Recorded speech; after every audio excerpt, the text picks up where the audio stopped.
বাবা তুমি শুধু দেখতেই থাকো। আন্টি একটু দাঁড়ান। আন্টি আমি না সকাল থেকে কিছু খাইনি, আমার অনেক খিদে লাগছে, আমাকে 500 টাকা দিবে? মা আমার তো অফিসে টাইম হয়ে যাচ্ছে, তুমি এইদিকে নিয়ে আসলে কেন মা? শোনো বাবা, তুমি সারাদিন অফিসে থাকো, তুমি আমাকে একটু সময় দাও না, আজকে তুমি সারাদিন আমাকে সময় দিবা। আচ্ছা মা ঠিক আছে, আমি তোমাকে অন্যদিন সময় দেবো, আজকে তুমি অফিসে যেতে দাও মা।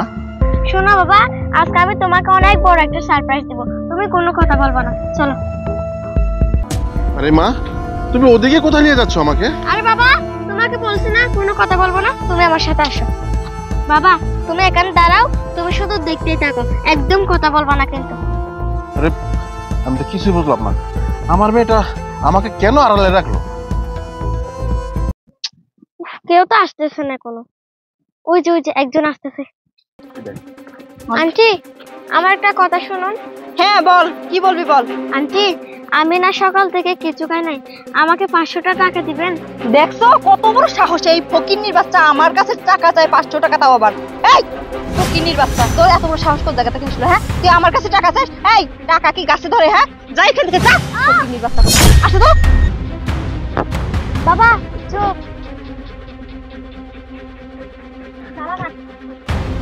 ওই যে আরেকজন আসতেছে, দেখি ওকে বলে দেখি। আন্টি একটু দাঁড়ান। হ্যাঁ কিছু বলবি? আন্টি আসলে আমি না সকাল থেকে কিছু খাইনি, আমাকে 500 টাকা দিবেন? আরে ছাড়, কিসের টাকা? আমার কোনো টাকা নাই। বাবা চুপ, কোনো কথা বলবা না। মা তুমি কি করতেছো? আমি তো কিছুই বুঝতেছি না। আরে বাবা তোমাকে বলছি না কোনো কথা বলবো না, তুমি শুধু দেখতেই থাকো। আন্টি একটু দাঁড়ান। আন্টি আমি না সকাল থেকে কিছু খাইনি, আমার অনেক খিদে লাগছে, আমাকে 500 টাকা দিবেন? কি বলো মা, তুমি সকাল থেকে কিছু খাওনি? আন্টি আপনার যদি 500 টাকা থাকে আমাকে দেন, আমি কিছু কিনে খাইতে পারবো।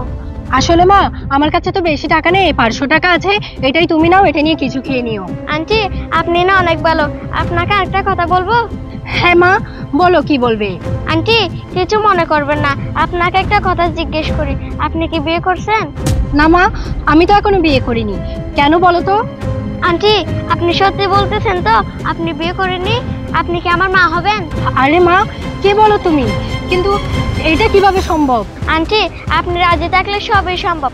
বাবা ও বাবা এদিকে আসো তো।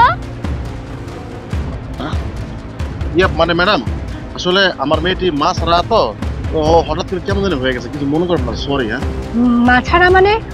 ওর মা কই গেছে? আসলে ওর মা 3 বছর আগে মারা গেছে, এই জন্য ও মা ছাড়া থাকতে থাকতে এরকম হয়ে গেছে ম্যাডাম। আরে বাবা তুমি এগুলা কি বলো, আমি তো মা পেয়ে গেছি, এটাই তো আমার মা।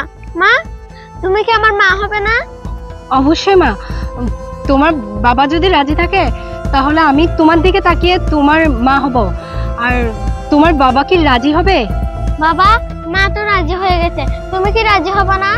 ঠিক আছে মা, তুই তো দীর্ঘদিন ধরে তুই মা ছাড়া, ঠিক আছে, তুই যেহেতু তোর মাকে সিলেক্ট করে নিছ তাহলে আমারও কোনো অসুবিধা নেই। চল মা বাসায় চল, ঠিক আছে আসেন বাসায় আসেন।